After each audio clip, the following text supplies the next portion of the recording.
Hola, ¿qué tal?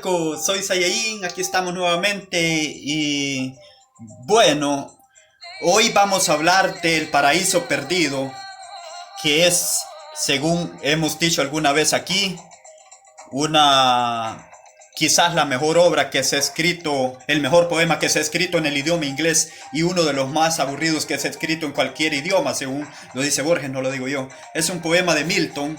Milton vivió en el siglo XVII, era hijo de un notario, no de un notario, de un notario, y desoyendo a su padre que lo quería sacerdote, se dedicó a escribir panfletos políticos en la guerra civil de 1637, allá en el tiempo de Cromwell, y él era secretario latino del gabinete, del Consejo de Estado, digamos, de Oliveira Cromwell, como ustedes saben, el que impuso por un tiempo una república en Inglaterra. Esto le costó la cárcel. No digo el haber impuesto la república a Cromwell, sino el haber sido su secretario a Milton cuando la restauración. Secretario latino era el tipo que escribía latín, el idioma de los diplomáticos en el latín, y entonces había un secretario latino que escribía cosas. Pero desde luego se lo recuerda por este libro, El Paraíso Perdido, que hemos suscitado algunas veces de refilón.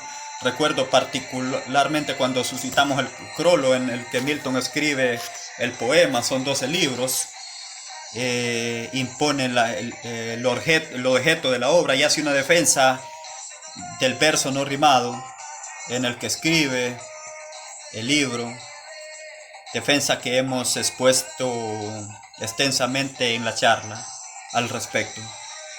Pero vamos a contar esta obra, que es una guerra transcurre entre el cielo y el infierno, en el espacio que hay entre el cielo y el infierno. Es una historia, vamos a contarla. Y es tan largo que por ahí alguno no lo quiere leer. ¿Y de qué se habla después de todo? En las pizzerías. ¿De qué habla uno a las minas, en las paradas de los colectivos, sino del paraíso perdido? ¿Quién no habla del paraíso perdido? Hoy en día se habla de dos cosas, de la chica esta del Canadá y del paraíso perdido.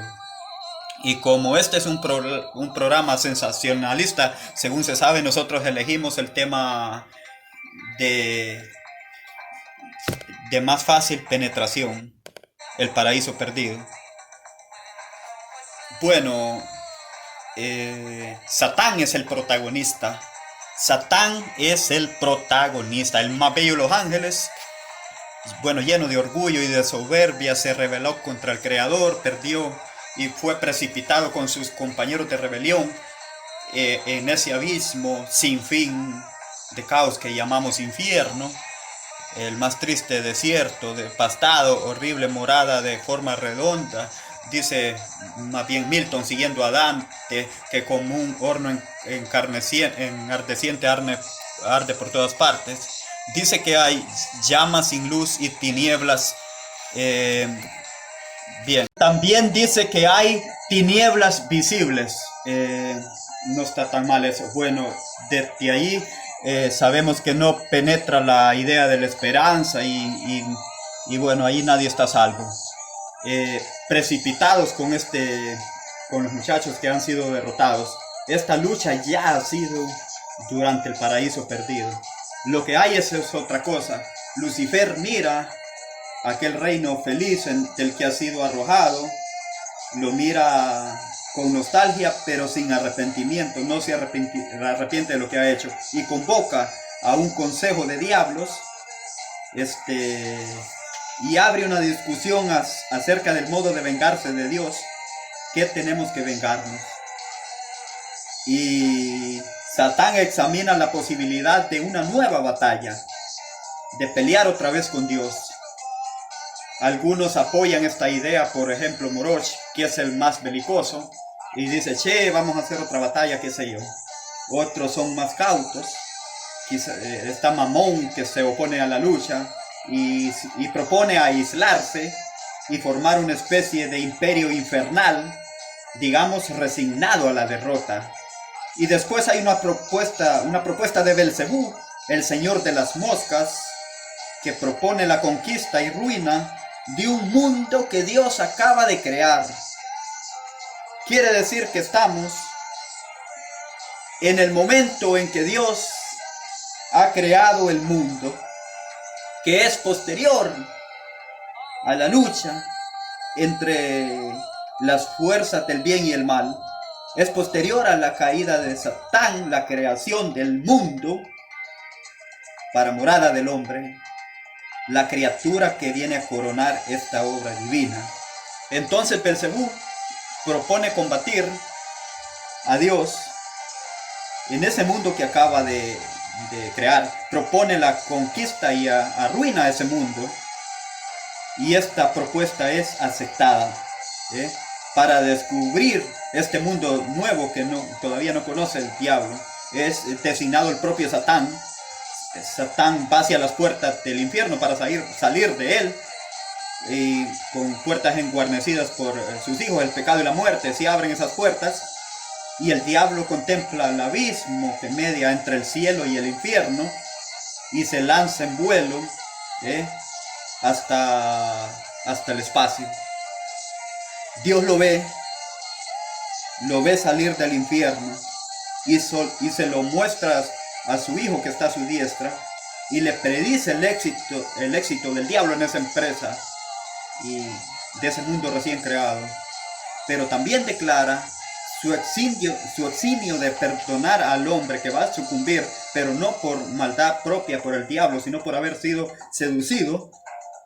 Y es ahí cuando el Hijo de Dios se ofrece como rescate divino. En ese mismo momento, el Padre acepta este gesto.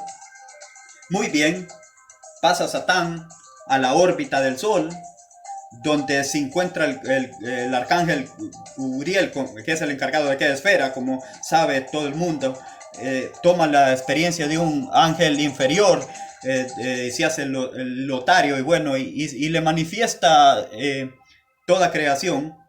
Y al hombre que admitiría, dice, me ha dicho que hay un mundo y me gustaría verlo. Uriel le enseña el camino desde la cumbre del monte Nifati, y se arrima y ojea al paraíso, ve el sol que nace y siente tristeza por aquella enloquecida privada. Y dicen, incito a Milton ahora, adiós esperanza, y con la esperanza, adiós temor, adiós remordimiento. Lo repito, adiós esperanza, y con la esperanza, adiós temor, adiós remordimiento. El que no tiene esperanza ya no tiene miedo. Vamos, el que está en el infierno no conoce el miedo.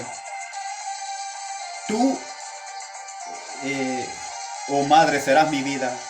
O tal vez llegue a reinar más de mitad de este universo. Satán ve por primera vez a Adán y Eva en el Edén, y después de escucharlos un rato, escondido, conoce esta prohibición de comer los frutos del árbol de la ciencia. Uriel pone en guardia al arcángel Gabriel, que era el encargado de custodiar el paraíso, y le exhorta el don de la vigilancia. Guarda, le dice que anda esteñando aquí y que algo trama. Lo cachan incluso a Satán tentando a Eva en sueños, y entonces el arcángel Gabriel lo aprieta a Satán, lo interroga y le dice, ¿de qué la vas? Y Satán contesta orgulloso, ángel insultador, dice, debes saber que no me falta valor ni aguante para las penas, como lo he demostrado cuando con ayuda del rayo he derrotado a mi huésped, etcétera, etcétera, XYZ. Así que no retrocedo y así que no hay vuelta atrás. Y ahí se iban a las manos. No es que iba a estallar la lucha, pero el cielo impide. Satán huye y se va otra vez al infierno. Pero al día siguiente Dios manda al paraíso al arcángel Rafael para advertir a Adán y Eva de esta cuestión, ¿no? De Satán. Y Rafael les cuenta la batalla anterior, la que tuvo lugar en el cielo antes de la creación del mundo. Le cuenta cómo al tercer día el Hijo de Dios venció a los diablos y los envió al infierno. Adán y Eva escuchan esto, superfactos. Les cuenta también la creación del mundo y sus detalles. Y entonces Adán recuerda el día de su nacimiento y su alegría al verla. Claro, te lo recuerdo, esto acaba de ocurrir. Hemos dado alguna vez la cronología de la creación. Yo me recuerdo algún día, pero no me recuerdo exactamente. Bueno, antes de irse, Rafael le advirtió que no se entusiasmara. Le advirtió a Adán, le dice, no te entusiasmes mucho con Eva, porque el demonio se va a servir de ella para tentarla. Y así fue. Al día siguiente, el demonio se presentó a Eva bajo la experiencia de una serpiente y le habló. Bueno, Eva se sorprendió al oír hablar a ese reptil y le dijo, oh reptil, tengo para mí que los reptiles no hablan. Entonces la serpiente le explicó que ese don, el de la lengua, lo había logrado junto con otros dones, junto con el don de la inteligencia y de la comprensión, morfando de un árbol. ¿Qué árbol es ese?, se preguntó, y dice, es árbol ese de cual os tienen prohibido comer, y se lo mostró al árbol. Y Eva entonces arrancó un fruto prohibido, se lo morfó. Y después fue y le enseñó a Adán, le dice, mira, esto tiene un gusto delicioso. Pero Adán se horrorizó, así de dicho, así, digamos, se horrorizó, pero le dice, yo estoy con vos, iré con vos a donde vos vas. Y le dice, vamos donde vos vayas. Y en ese momento se hicieron amantes, se hicieron maridos, y esposos y amantes, y eso no tuvo mucho perejil. La siguió hasta el infierno, vamos. Y llegó el castigo. Ya saben ustedes, Adán y Eva empezaron a sentirse avergonzados de su desnudez y se la cubrieron. Después empezaron a culparse recíprocamente de aquel pecado. Y Satán, mientras tanto, en el pandemonio, se jacta de su hazaña, pero sus compañeros han sido convertidos en serpientes por Dios y les chifla, los ve y les chifla. Un gesto raro, ¿no?, de Milton, convertir a los demonios en serpientes, como si una serpiente fuera peor que un demonio. Y además este gesto de chiflarle al diablo, ¿no?, que viene a jantarse y a hacer bandera, dice tomátela. Y bueno, no sé si estos fueron los términos exactos de Milton, aunque conjeturo que no.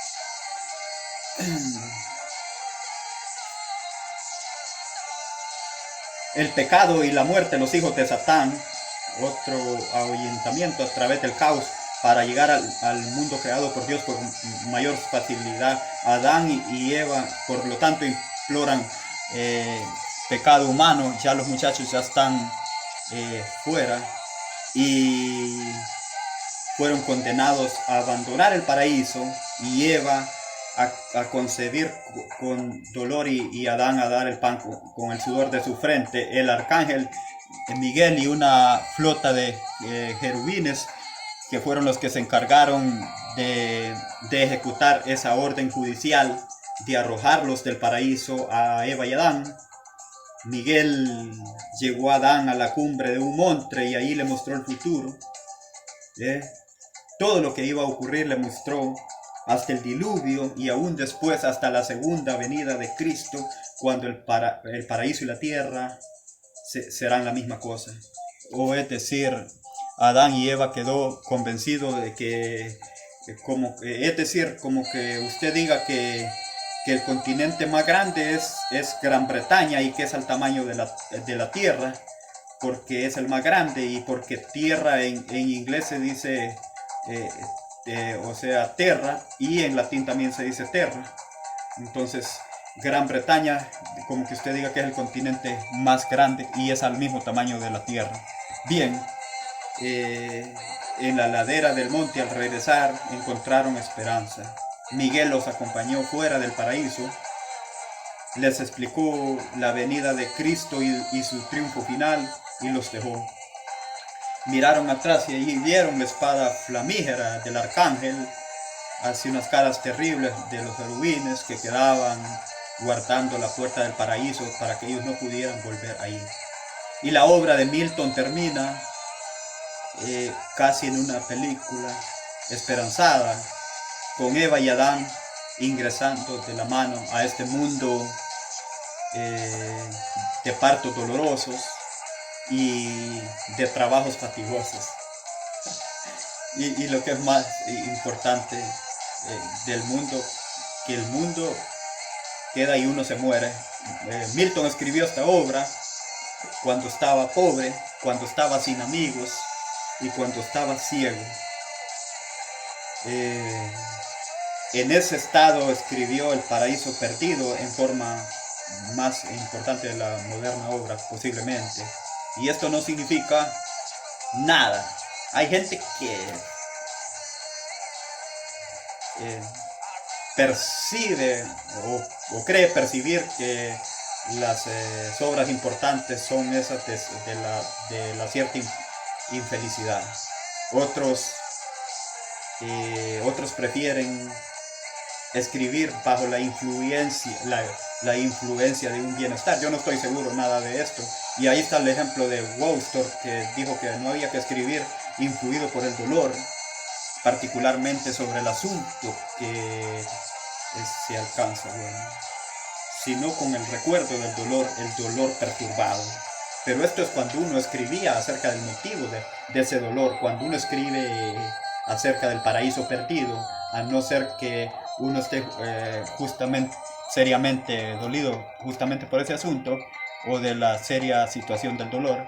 Me parece a mí que no opera. Bueno, como quiera que sea, algunos poetas insisten en lograr en traer una cierta desgracia, una cierta ligerez, y para ver si de este modo mejoran sus versos.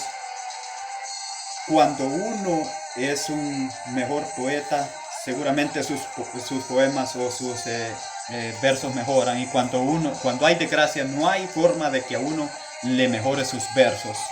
El mejor detalle que hay en la televisión, que ahí me parecía que la perdualidad de Carlos Gardel se había muerto.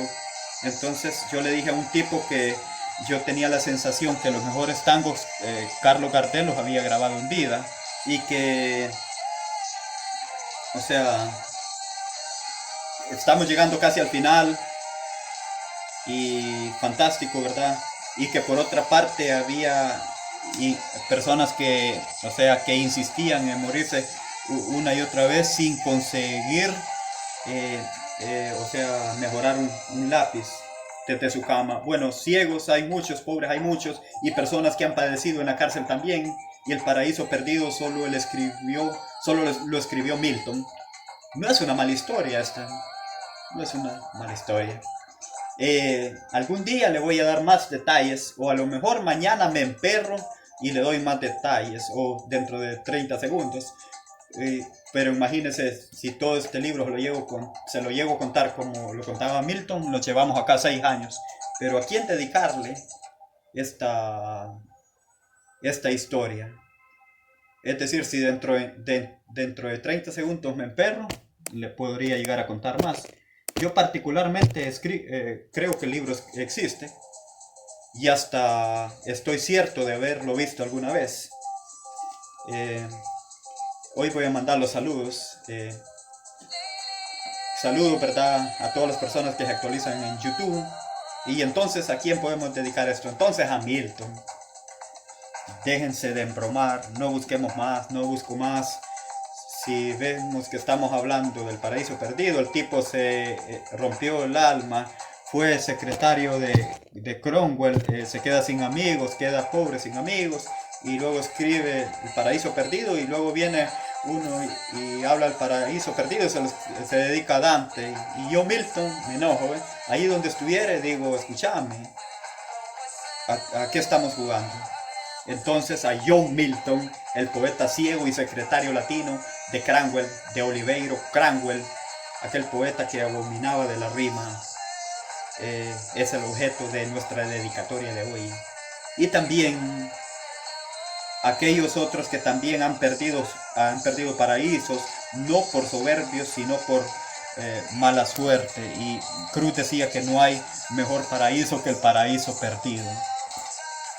Pero eso es un sencillo término. Entonces, ¿y qué le dedicamos a nuestro amigo Milton? Y bueno, fantástico, estamos llegando ya, pero hay que decir algo, ya que cantó ciego, y escribió ciego, vamos a dedicar este mito que se llama Gallo Ciego para el gran poeta ciego John Milton. Fantástico, nos tenemos que despedir, hasta la próxima, ¿verdad? Arrivederci y hasta la próxima. Chao.